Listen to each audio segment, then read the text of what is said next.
Muy buenas tardes, mis estimados estudiantes de su cátedra mecánica de fluidos. Sean todos bienvenidos y bienvenidas a esta clase multimodal que corresponde ya a la unidad número 3, que tiene que ver con dinámica de fluidos. Unidad número 3, unidad número 3, que es dinámica de fluidos. Nosotros, la unidad número 2, por cierto, voy a aclarar que se puede subir la evaluación número 2 porque he tenido serios problemas con el servicio eléctrico, pero hoy lo subo de todas maneras, tener oportunidad hasta el día domingo. Vimos lo que era estática de fluidos. Recordando que estática de fluidos eran fluidos que permanecían en reposo por lo general y que a esta estática de fluidos, yo tenía una compuerta de manera, se le llamaban los compuertas, y acá había un fluido, ¿verdad? Pero la característica era que este fluido estaba estático, o estaba lo que era estancado, estaba allí, estaba quieto, no se movía. Entonces, ¿qué ocurre? Debido a este efecto, ¿verdad? Debido a este efecto, nosotros decíamos que ese fluido, o calculábamos las fuerzas, tanto verticales como horizontales, que se producían en el fluido. Ahora bien, nosotros vamos a analizar ahora lo que son fluidos en movimiento. Un ejemplo, un fluido en movimiento, si yo tengo una especie de embudo,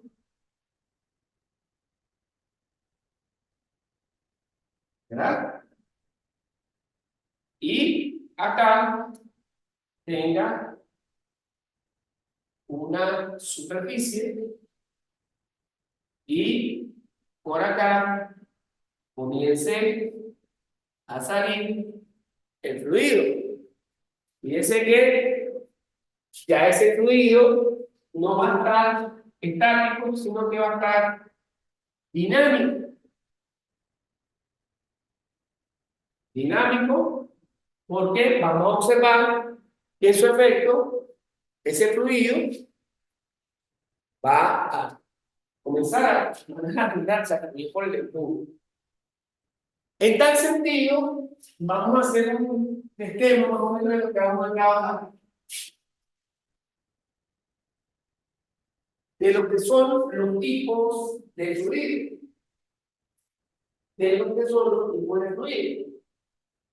Los tipos de fluidos. Y vamos a analizar lo siguiente. Vamos a tener, y vamos a ir desglosando cada uno de ellos. Parte A, fluido, perdón, fluido no tipo de flujo, es la cosa. No es fluido, sino flujo. Flujo. Como la palabra que no es fluido, sino flujo.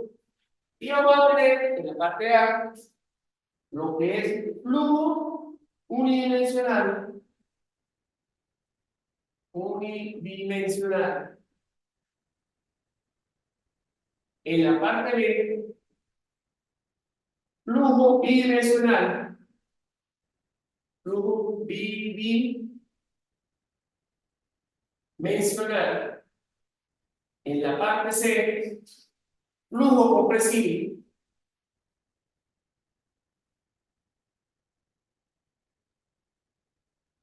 en la parte de flujo incompresible.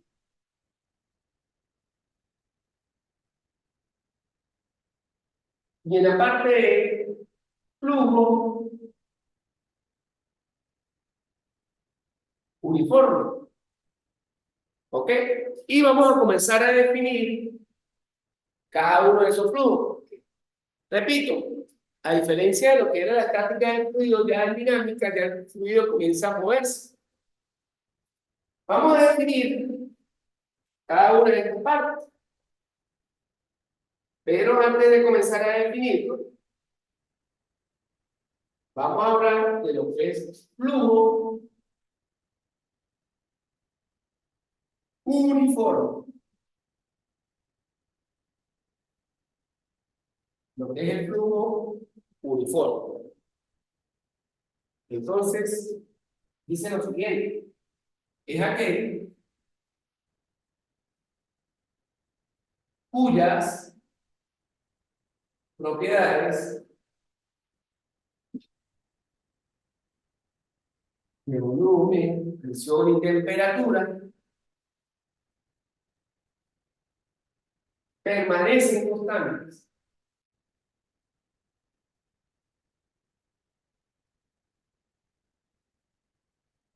Constantes a lo largo de la sección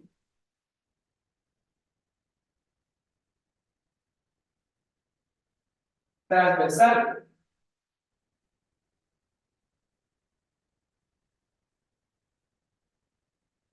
Que está siendo usada.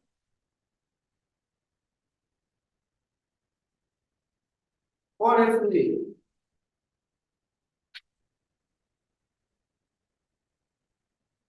Por el fluido.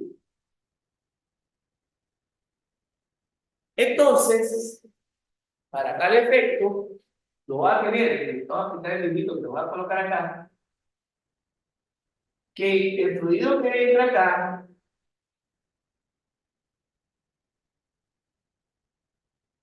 entra por acá es uniforme cuando se hace el volumen de control. Entonces, en este caso, este flujo que puede entrar por aquí o por aquí, o entrar y salir, es un flujo no uniforme. Fíjate, porque ya para hacer una aclaratoria aquí, ya, segundito, ya vamos, segundito, no se me limpia. Perdón. Haz una aclaratoria importante, ya. Es aquel cuyas propiedades de volumen, presión de carga es importante a lo largo de la sección transversal que está siendo cruzada. Disculpen, aquí, este que entra es el mismo que sale y permanece constante. Es decir, ninguna de esas propiedades características se va a ver afectada, ¿por qué? Al transcurrir todo el flujo hasta acá. Entonces vamos a ver ahora en tal sentido lo que es flujo no uniforme, que sería un flujo no uniforme. Ya nos contaba que aquí donde las propiedades de volumen, presión y temperatura permanecen constantes. Pero vamos a ver ahora lo que es flujo no uniforme. Flujo no uniforme. No uniforme y en tal sentido, el flujo no uniforme es aquel, vamos a hacerlo acá con un dibujito, donde yo voy a tener de pronto una corriente de flujo que entra por este lado y de pronto también voy a tener un fluido contrapuesto que entra por este otro lado. ¿Qué es lo que pasa? Que de pronto el fluido entre tiene cierta característica de presión y temperatura, y este también tiene cierta característica de presión y temperatura, lo que provoca que cuando el fluido que entra por esta boca, y este que entra por esta boca, en esta tubería o por esa sección transversal, sea no uniforme. ¿Por qué? Porque aquí ya internamente, dentro de este tubo, cuando hago volumen de control, vamos a observar de que las características de volumen, presión y temperatura van a variar. Incluso pudiese ser agua y aceite, por ejemplo. Otra característica de los flujos no uniformes. Bueno, este puede ser, supongamos que en este caso yo tengo agua y agua, pero agua de diferente presión y diferente temperatura. Pero también pudiese tener un fluido, un flujo con diferente densidad. Un ejemplo, ¿cómo me quedaría eso, profesor? Que yo tenga una sección transversal, ¿verdad? Y de pronto, acá tenga agua y por acá tenga aceite.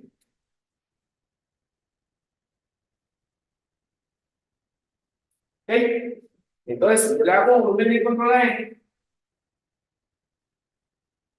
acá vamos a tener lo que va a estar dentro de ese volumen de control, va a variar debido a la densidad.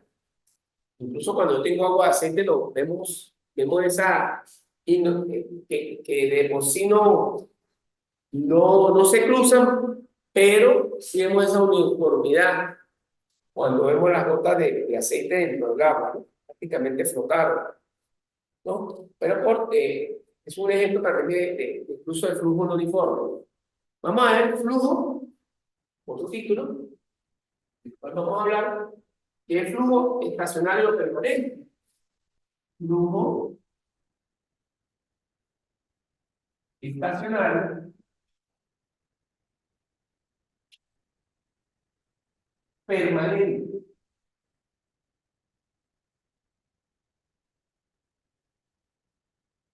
Flujo estacionario permanente. O sea, vamos a estudiar, vamos a definir el flujo estacionario permanente. Bueno, mira aquí, es aquel cuyas propiedades no cambian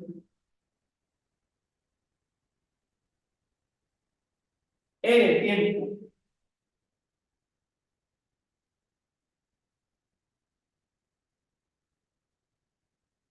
pero lo pueden hacer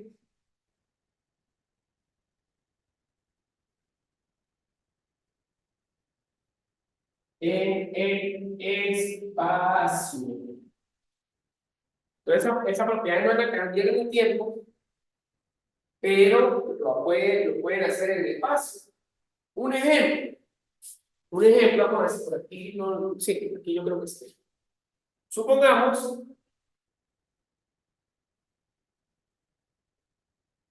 que yo tenga eh, un fluido que está circulando,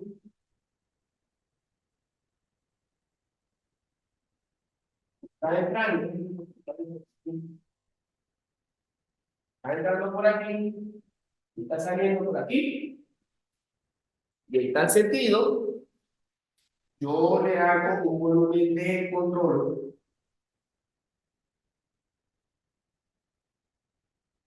¿No? Y yo voy a observar, y aquí va a haber una vez un cero, y vamos a colocar un manómetro, y aquí va a haber una presión 1, presión final, en salida, y aquí voy a colocar otro manómetro. Fíjense que por las diferencias de alturas, de pronto si yo comparo a qué altura está este flujo que entra aquí en H1, comparar con esta H2, también, ¿verdad? vamos a observar que esa diferencia de altura va a hacer que la presión del fluido 1 sea que menor a la presión del fluido 2. Recuerda que entre más subimos, más vamos hacia arriba, la presión disminuye. Y un ejemplo claro de eso es cuando las personas han tenido la oportunidad de montarse en un avión, la cabina, esa cabina es presurizada, porque resulta ser que cuando el avión arranca, agarra tantos pies de altura, ¿no? Muchísimo.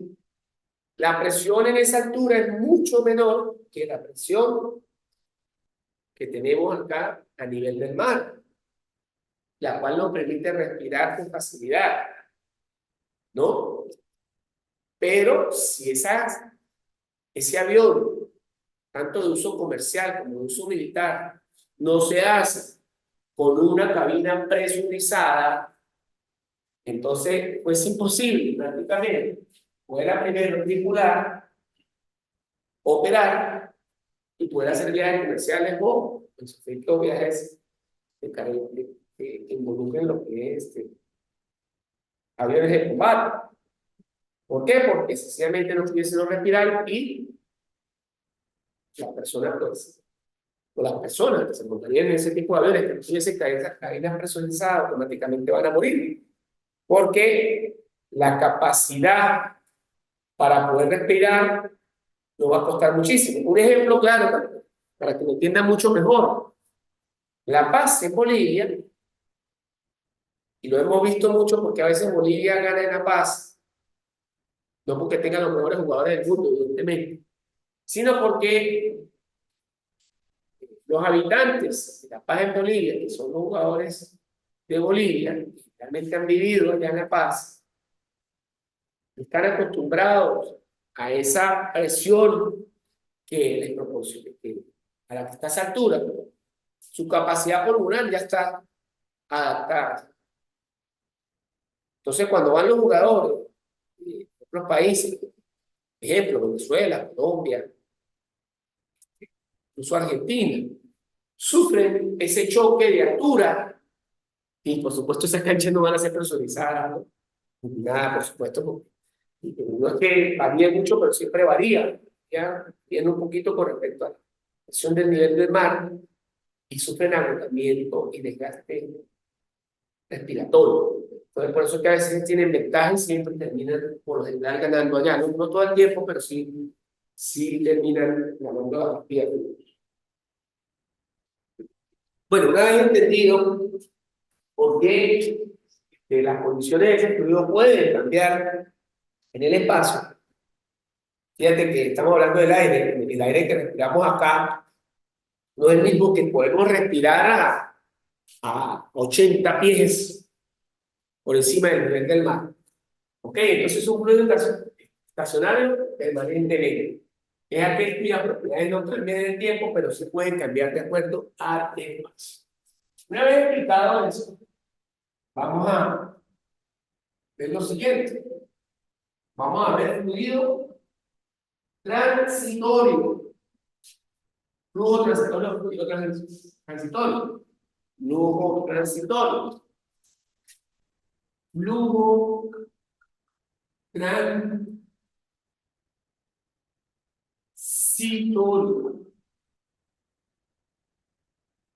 Vamos a ver lo que es flujo transitorio. Cualquier propiedad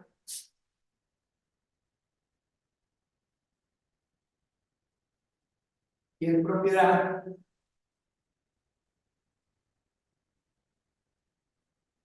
dentro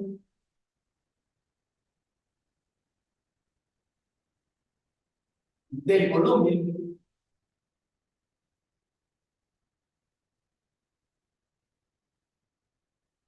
de control.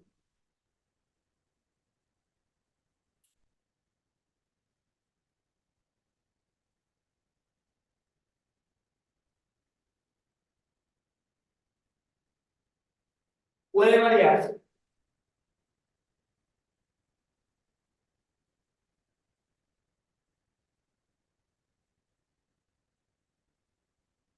puede variar dentro del tiempo.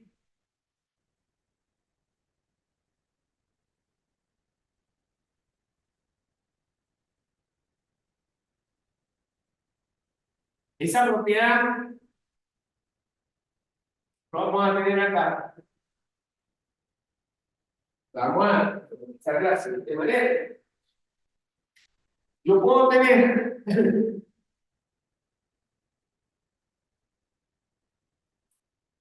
un volumen, le vamos a aplicar volumen de control a esta.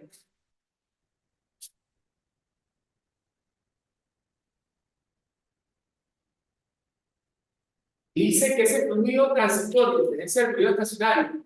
Dice cualquier cosa de adentro, el volumen de control que puede variar dentro del tiempo.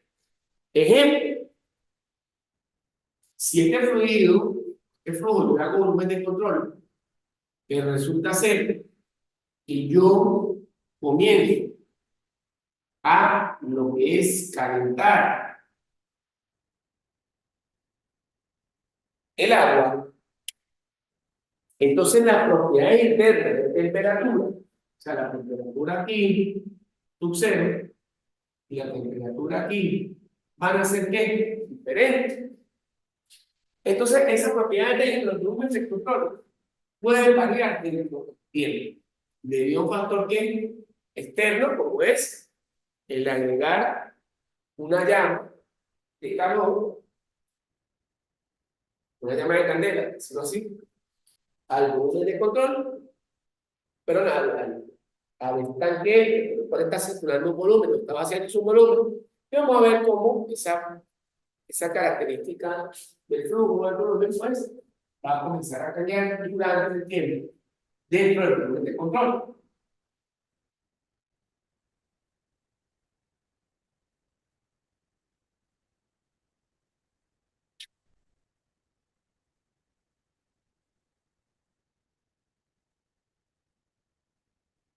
Vamos a ver ahora lo que son las ecuaciones generales de transporte. ¿Sí? Vamos a tener como título ecuaciones, ecuación general de transporte.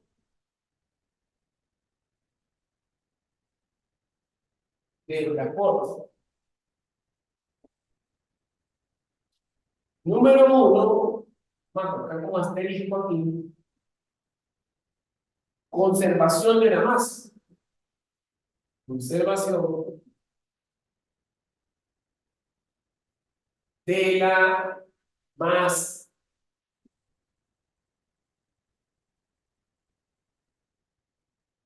Esa conservación de la masa, vamos a partir de la derivada de la masa con referente al tiempo en un sistema.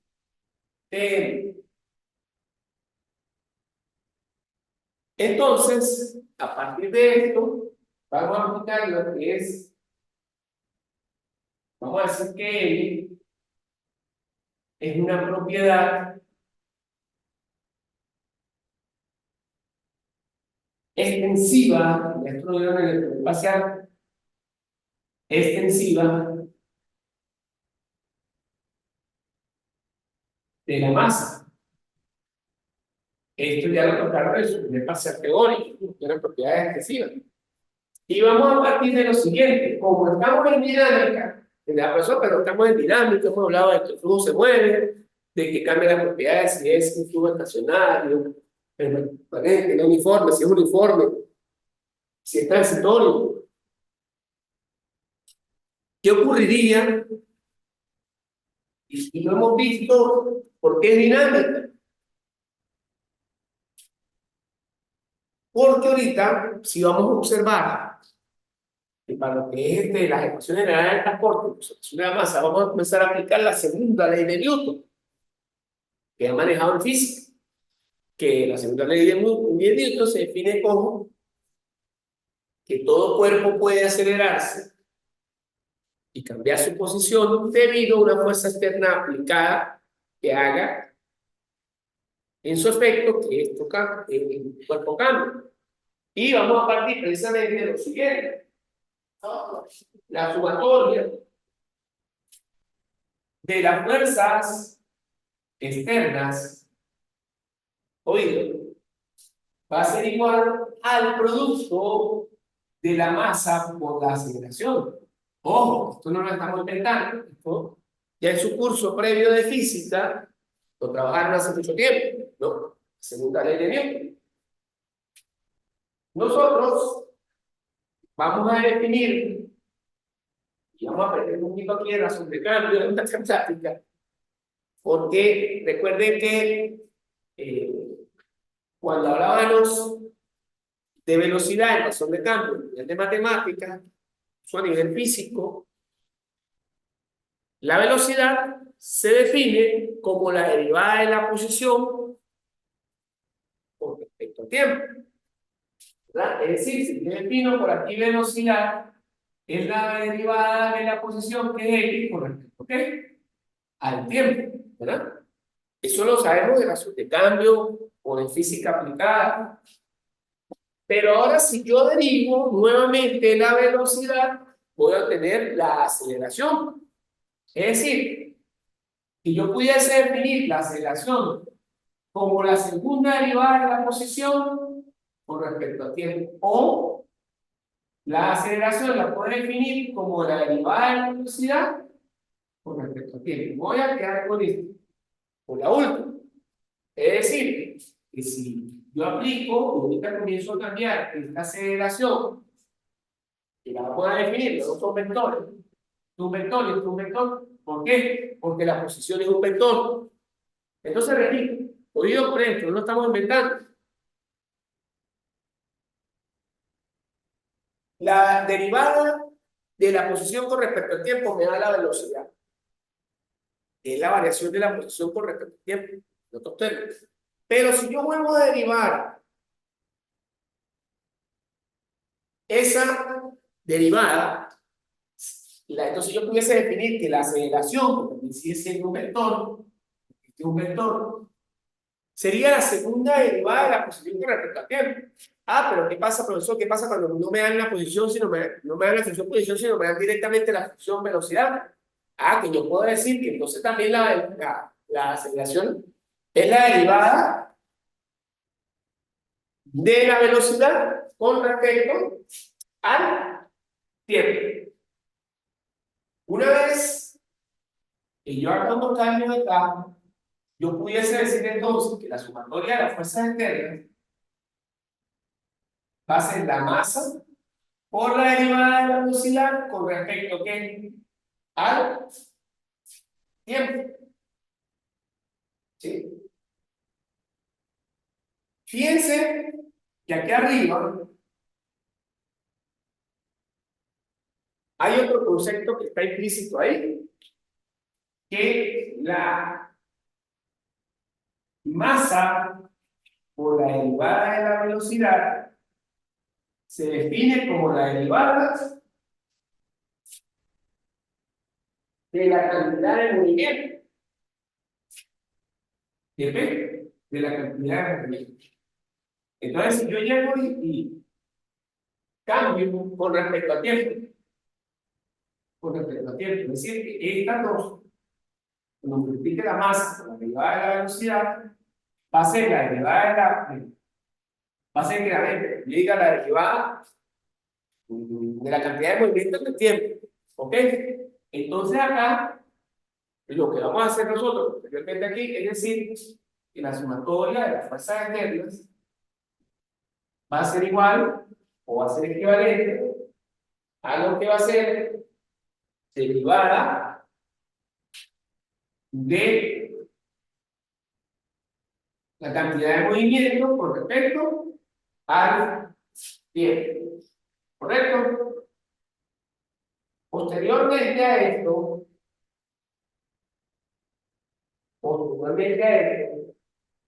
nosotros vamos a decir por acá que si yo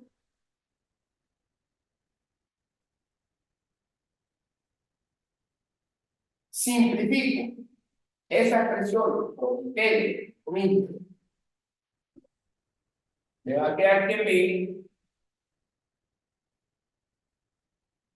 va a ser integral del sistema de B respecto al de N menos el sistema de B por la derivada de por la densidad por el diferencial del volumen. ¿Okay?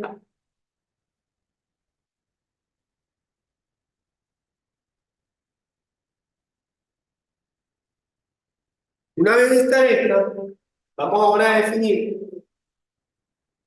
lo que es, ¿ah?, conservación de la cantidad de movimiento angular. Lo que es la conservación de la cantidad de movimiento angular.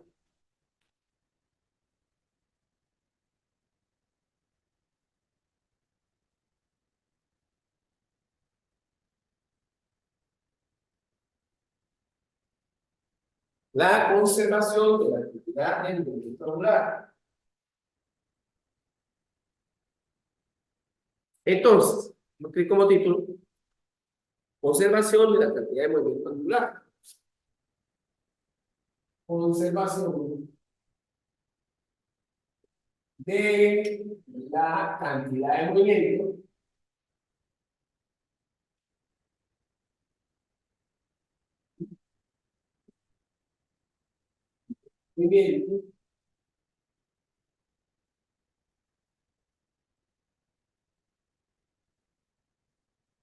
angular.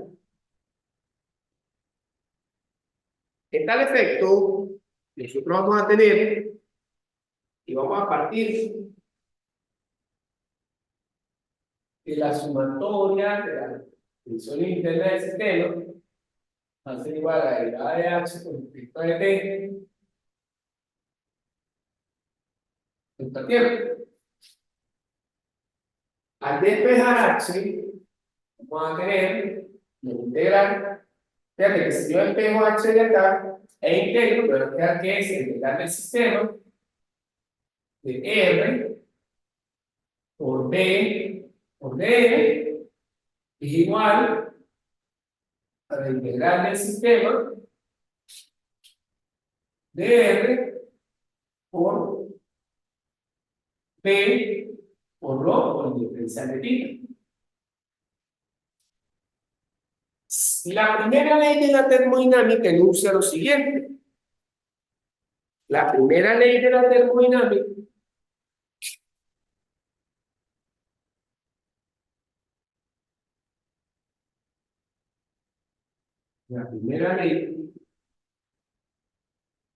de la termodinámica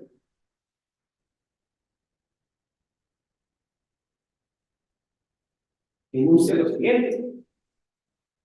Recuerden que la primera ley era que el calor menos el trabajo es igual a la energía. Entonces vamos a enunciarla de la siguiente manera. El calor, y cuando tiene el puntico significa que es específico, no muere el parcial, menos el trabajo específico, va a ser igual a la energía. Va a ser la variación de la energía, la potencial de la energía, con respecto al tiempo en un sistema. Donde, recuerden que si nos damos N mayúscula va a ser propiedad extensiva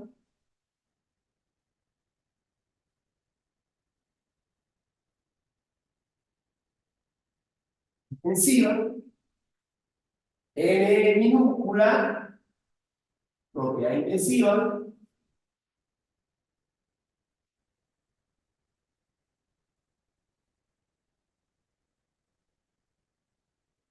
este va a ser densidad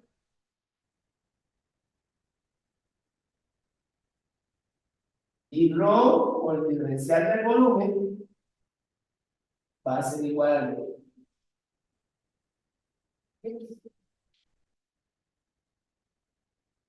Al yo despejar Luego ahora por este lado.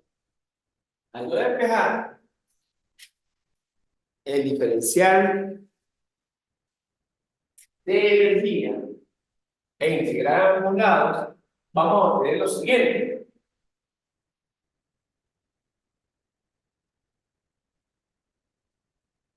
Vamos a obtener que la energía va a ser igual a la integral del sistema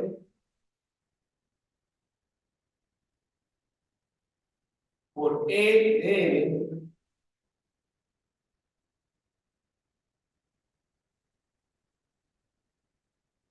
igual a E rho de M, donde T al integral nos va a quedar que es U más un medio de B cuadrado más B por C.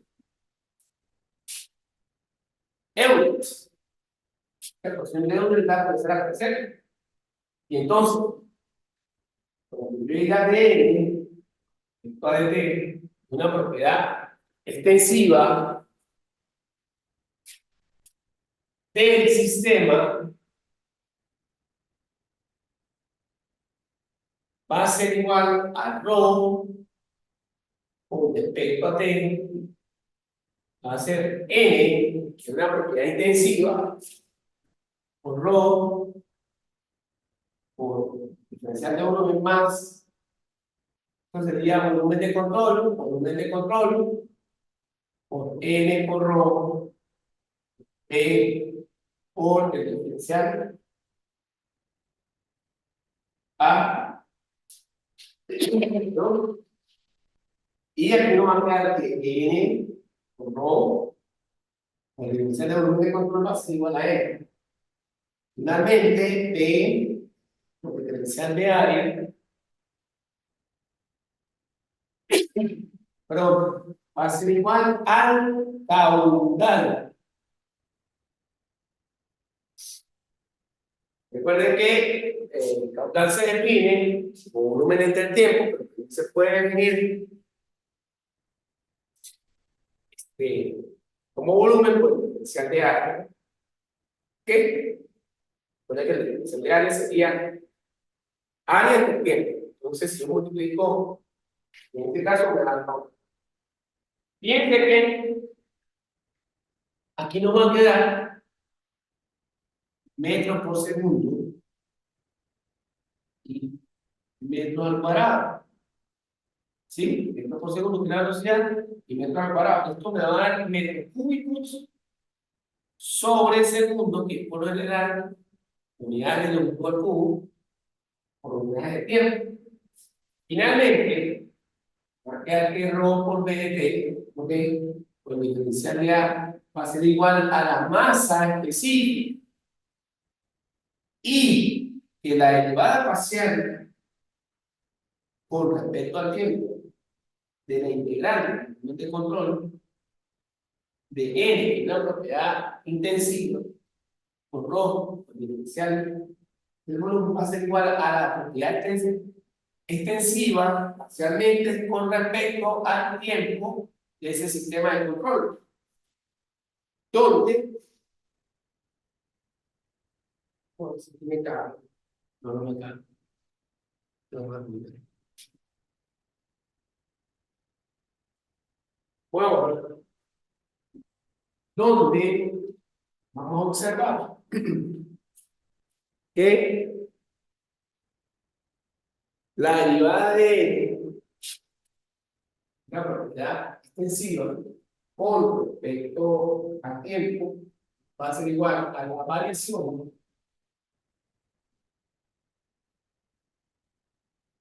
con respecto al tiempo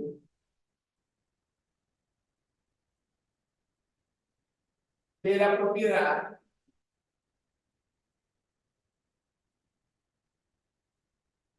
extensiva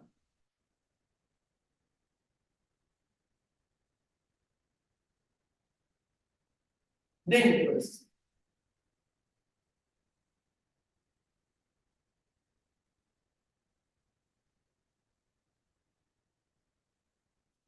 Finalmente, nos queda integrar el sistema de control de la propiedad N minúscula, propiedad intensiva, por rho, por T, por lo potencialidad. Finalmente, acá también, vamos a decir, esta es para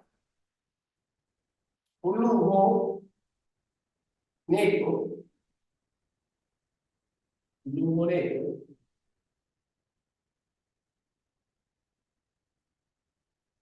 flujo neto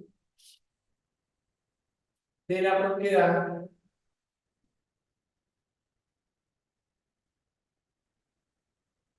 extensiva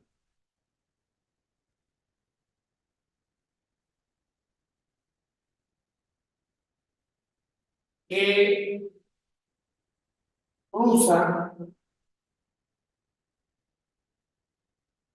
las fronteras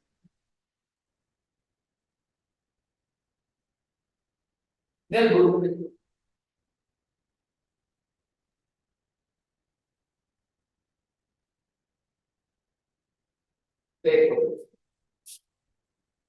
Bueno, mis estimados estudiantes, por motivos de tiempo, no me da más oportunidad de mostrarles lo que eran las ecuaciones de transporte, pero ya hay una clase previamente montada a esta, y también hay unos ejercicios resueltos referente a la dinámica de la partícula.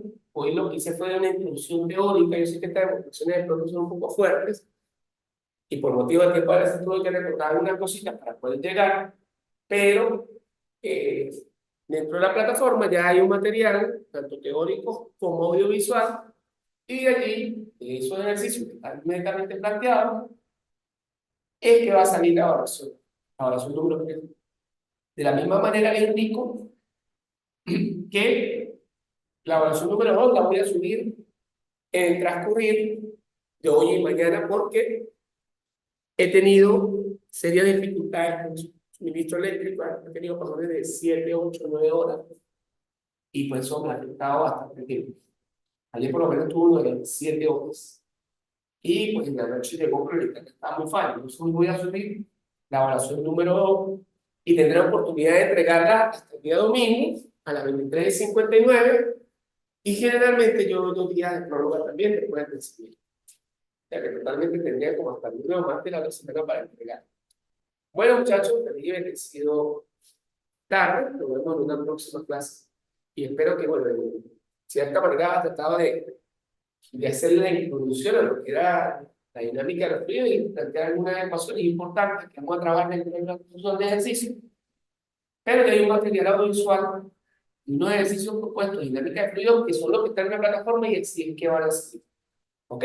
Feliz y bendecida tarde. Se despide de ustedes, su profesor Pedro Sánchez. Nos vemos en otra oportunidad. Gracias.